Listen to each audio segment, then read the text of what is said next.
GenC podcast.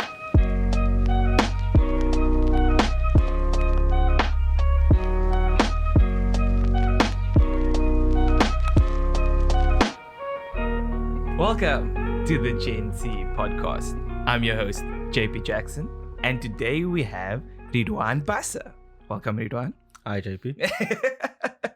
So for those that do not know you, who is Ridhwaan Basa? So I am Ridhwaan Basa. I'm 28 years old, born and bred in Cape Town, lived here my whole life. I'm married. I have a daughter. I'm an entrepreneur and a full-time property investor. Oh, damn. Sure.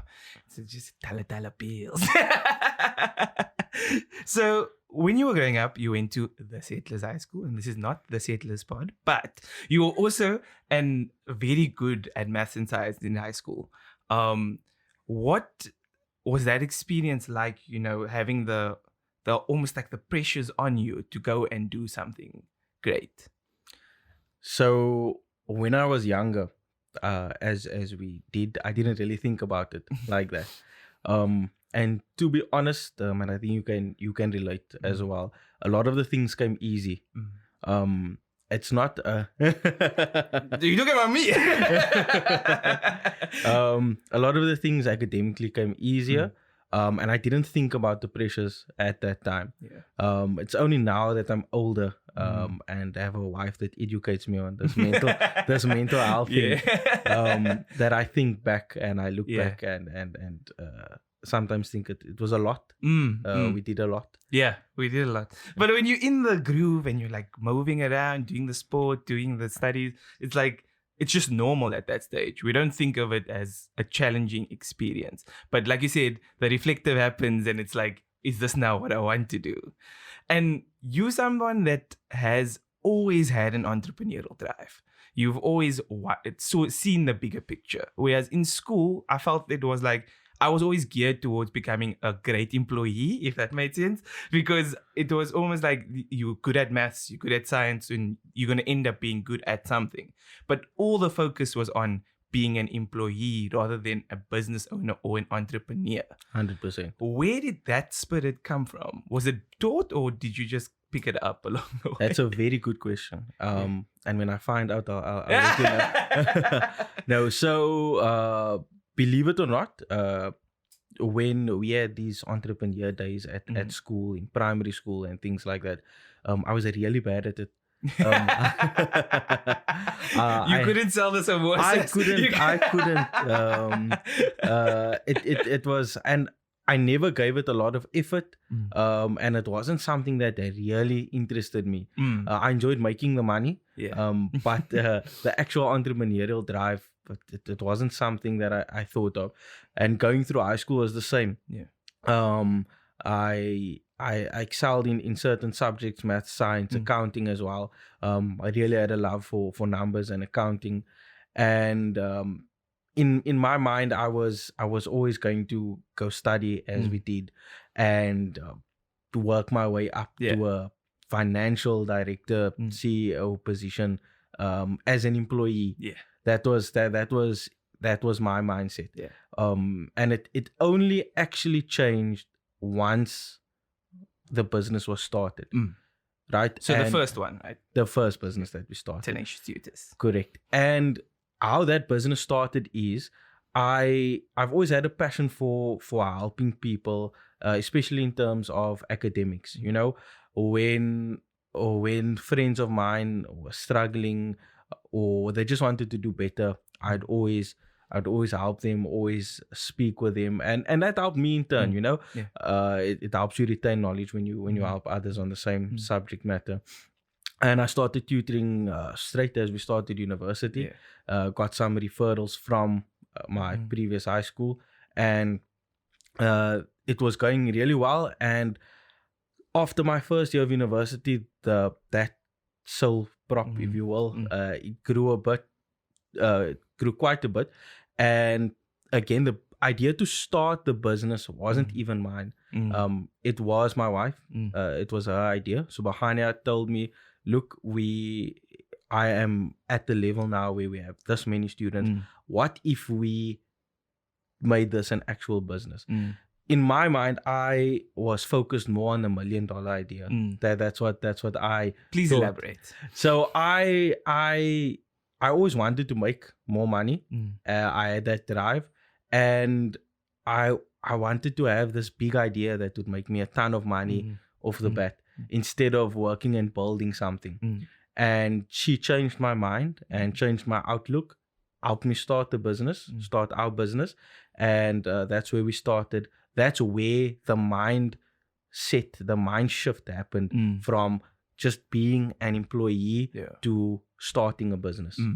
No, great. Because a lot of the things that we see online is very much almost instant. Like we want this idea, we want to think that we have this brilliant idea, like a Google or Facebook, where it will be revolutionary and just make me land tons of money and walk away. But are you finding more satisfaction in trying to build these things up? Yes, it's very satisfying building something from the ground up. Comes with a lot of challenges, and it makes it very rewarding. I know you and I speak a lot about this, where previously you used to do all this effort and you're making somebody else rich, whereas when we as entrepreneurs put in all the effort, we generally reap the rewards of that. And we're a lot older now, and I'm a lot wiser than I was. You might be wiser. And then you learn things like Netflix was started in the 90s, I think, and only now in these past few years it grows like that. And you don't know what these companies went through, and it's this image on the internet. So luckily, I had that change in my mindset and learned better and became wiser, and it's been an exciting journey. But so how did you deal with the quote unquote haters? So when you do something like entrepreneurship and going against the grain and not doing like the studying or becoming an employee, there's always people that seem to doubt. And how do you then stay focused on your goal and the way you want to be? Okay, so there's a lot in that question. Let's go with a few things. So firstly, as you and I we were fortunate enough to go and study. And being people of color, it wasn't that we had to push for that financial aid and the bursaries and that, even though we managed to get those things. So I was in the fortunate position where my parents, having worked really hard in their life, they were able to push me and put me through university without me having to worry. I come from a very fortunate position. I'm very grateful for that. And having said that, you probably understand as well, there's pressure that comes along with that, right? They are paying for all of these things, and you need to finish. You need to finish this thing, and I did. I have my degree in business science, finance, and accounting. I suppose I'm from this university, so I have to say it is from UCT, and yes, I got that degree. So there was that pressure. Not them directly putting the pressure on me. They never really said that, but I knew, right? I needed to finish that. So that's the one aspect. I got my bursary from the accounting firm, so I did my part a little bit, and that's that. Then in terms of this, as people of color, you have these family members and people that if you must study, and also as a Muslim, I could only be a doctor, a lawyer, or an accountant. No, that never came from my parents, but this expectation in the family, and that's what people see. That's the path that you need to follow. And if I'm being honest, I truly believe, had I not gone to study and spent the 4 years there, I would have probably been further along in my business journey. And that it's something that it sounds a bit sad, and I may be wrong, but I just that's something that I do believe. So why do you feel that way? When we were studying, right, you and I, we studied together. A lot of the subjects we did together at the same time. there were subjects that we did in business where the class was learning one thing and I had already known all of these things, not because I am super intelligent or anything, but because I was studying a commerce degree and I actually started a business while I was studying. So when we did things like company law and how to register a company, my peers were learning about this. However, the year before I did that, I registered my own company. I did all of these things. The financial literacy, for the most part in a business, there's basic financial literacy that you need to know. We learned high-level group accounting. Things I don't need to know how to do. I don't need. Only care about cash flow.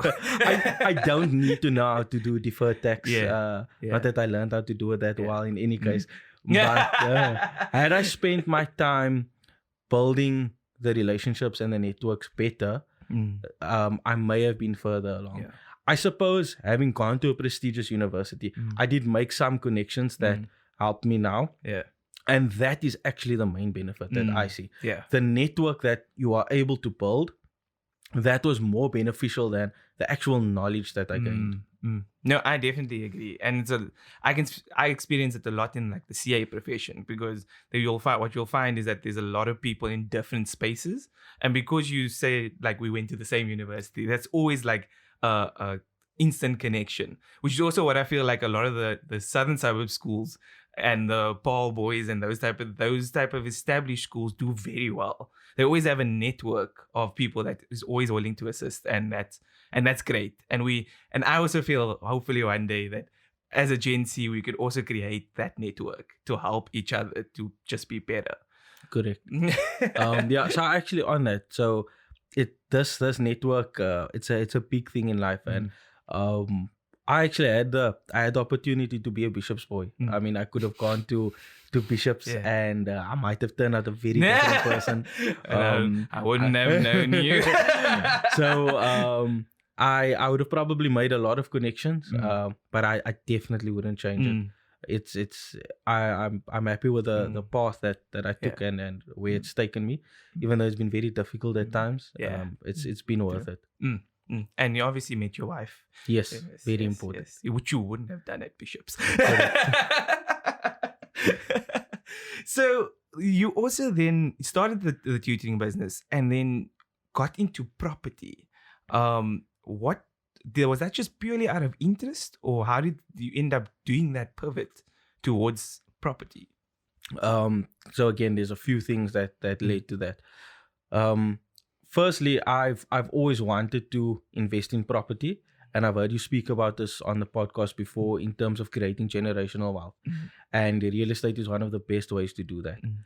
But having come from a numbers background, investing in property, being in Cape Town never made sense to me. People buying these flats and them having to pay in every month because the rental doesn't cover certain things. It didn't make sense to me, so I didn't do it. It's not until I learned how the mechanics work and why these things happen that I understood and could do it. But the main reason or the thing that pushed us to go into property was when the pandemic hit, our business was decimated. We lost 2/3 of our business. Right? Our client base, our student base was cut by 67%. And it was really tough. We had reserves for a few months, and it wasn't enough. And part of that we can speak about it, but after I answer your question, is that the generation before us, even the ones like us who have parents that worked well with their money. I don't know about you, but I wasn't taught exactly how to do things in the right way, right? And these conversations of how much do your parents actually earn? And what exactly do they do with their money? It's not your business. Yeah. And I want to say, I'm not upset, but I wish that wasn't the case, right? I do believe as people of color, we need to stop gatekeeping and telling, the children it's not their business, because you don't realize how it affects them later on in life in terms of they don't actually know or how you should be saving. Right? I know they must save, but how much must you save? What Yeah. must you do with the savings? Things like that. In any case, COVID, the pandemic really hit our business. We then had to pivot, as you said, and try whatever we could to make things work. And again, having a family of my own, having a daughter to look after, it's a big drive for you. It's a big push, and that helped me. I came across a network where I could learn about property. I did a few courses. I got a property coach, and I just went for it. I went straight in because we had to make another way. And I started with a risky strategy. I started with Airbnb, which is short-term rental. People think it's just for holidays. And I started with that in a global pandemic. You know, at times our beaches were closed, and that's where I started. And I'm very thankful that I did. That's how we got into property. So the property, you say it's out of necessity or that need to feed your family, and which is a very big drive. But the pandemic didn't just affect your business. It also had a tough experience for you personally. You ended up being in the ICU for almost how long? So I was hospitalized for 29 days. I spent 8 days in the ICU. And even after I was released, I still spent another about month and a half on a permanent oxygen supply. I had to get a backup inverter to keep my oxygen concentrator powered because I wasn't going to leave my life in the hands of Eskom. So I was on oxygen for about a total of 3 months. It's only been about a year and a month now that I've been off oxygen for. And I've recovered to about 60-70% of where I was. So still a bit to go.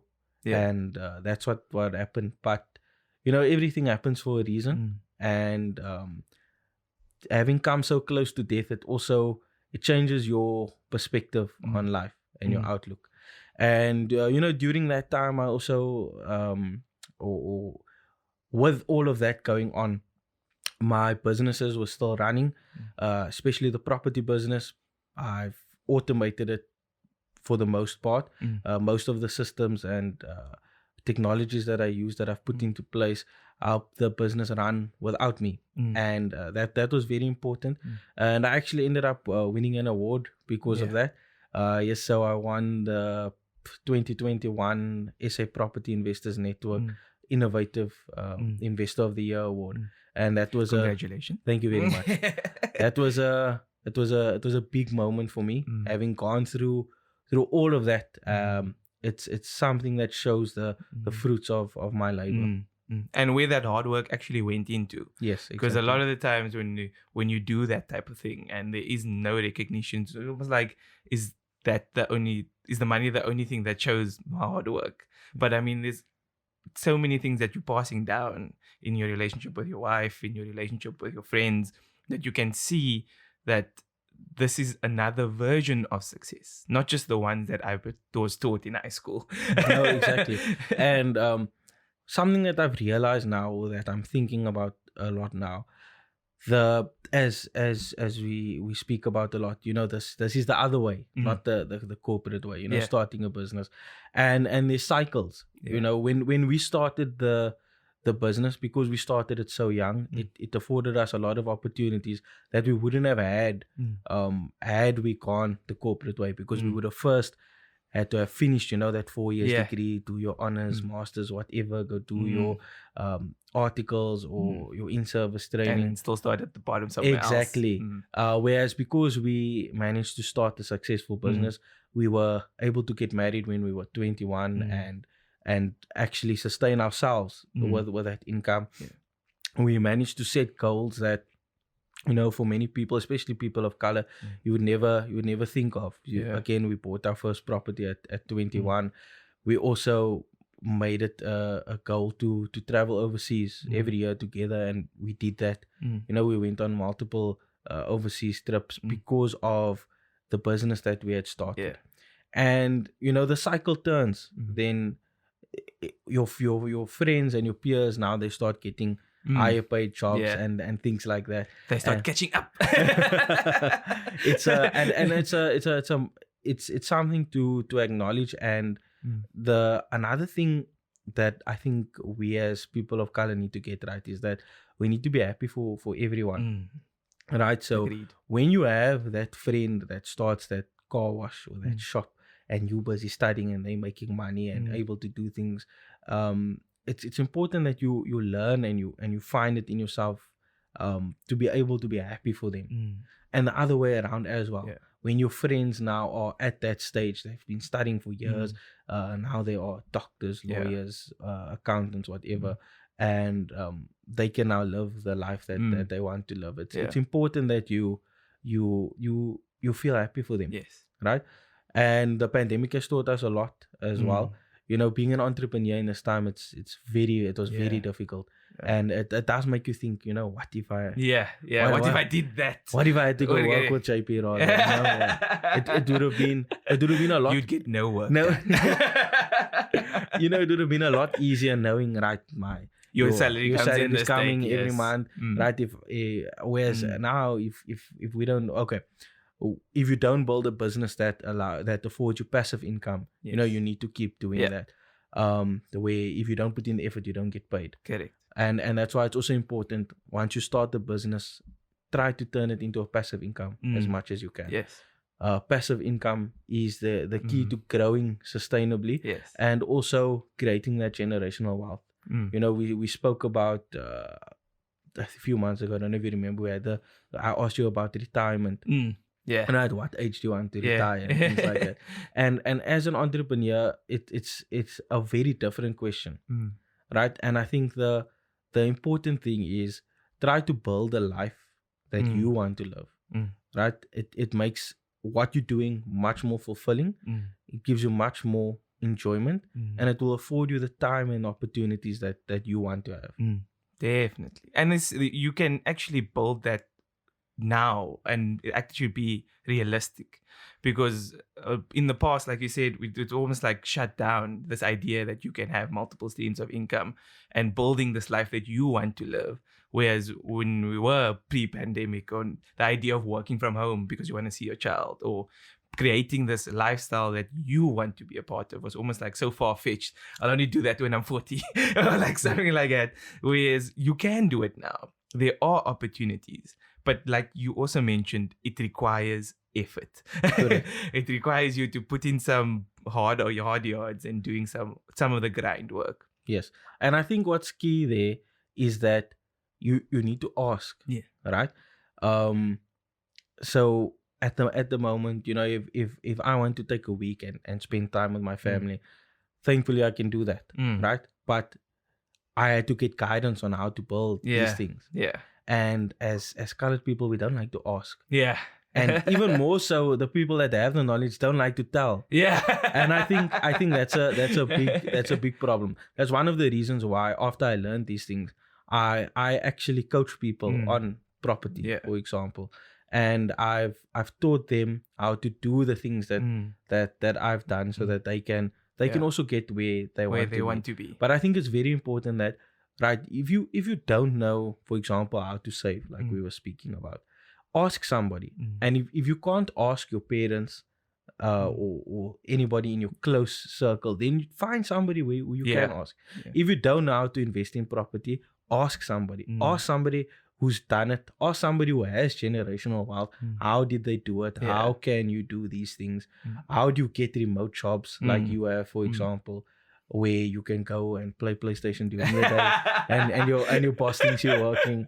This is not true. Right? I play PlayStation sometimes. we need to ask, and those that have the information, you need to tell them. Cool. Are you ready for some quick fire questions? I hope so. So I was going to do some sport ones, but clearly you have chosen a side on that. So the first thing that comes to mind, just say what you think, right? Sure. Stage 2. Load shedding. I thought you would go cars. Motorbike or cars? Car. Any specific one? My favorite car is Ferrari. I would love to invest in bikes, but I am too much of an adrenaline junkie, so I'd probably kill myself on a bike. But yeah, the dream is to own a Ferrari one day. God willing. God willing. I was waiting for the Gatsby or Gatsby. Full stop. Full stop. I was like going to give you something else also. Okay, Not okay. like. Would you rather do bungee jumping or skydiving? So I've been bungee jumping and I want to go skydiving. Oh. So when I at the moment I want to do skydiving. Okay. Cool. And then the last one is island holiday or snow? Island holiday. Lovely. Get that melanin going. Snowboarding is very fun, but I like chilling on the beach. Lovely. So one thing we like to end off the pod with is if there's any piece of advice you'd give your younger self, and I'll also tell you as a one-liner, what would that be? Buy Bitcoin now.